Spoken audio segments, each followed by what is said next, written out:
अस्सलाम वालेकुम, मैं अर्जमंद इकबाल जिम्मी आज एक नई वीडियो के साथ हाज़िर खिदमत हूँ। अडोबी प्रीमियर 2022 न्यू वर्जन, इसका अजीब किस्म का फ़ॉल्ट है कि अचानक किसी वक्त टाइम लाइन में एडिट करते वक्त अचानक शॉर्ट की शक्ल तब्दील हो जाती है, लेकिन वर्क करती हैं।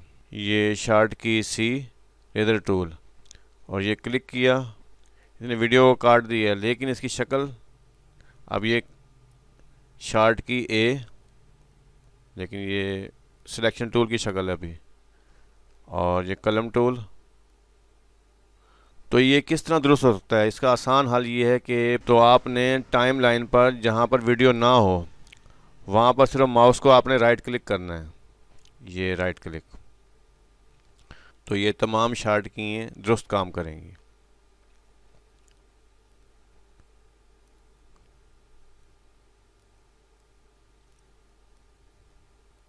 उम्मीद है ये वीडियो आपको पसंद आई होगी। अगर आई है तो लाइक, सब्सक्राइब और बेल आइकॉन ज़रूर क्लिक करें ताकि हर नई आने वाली वीडियो आप तक पहुंच सके।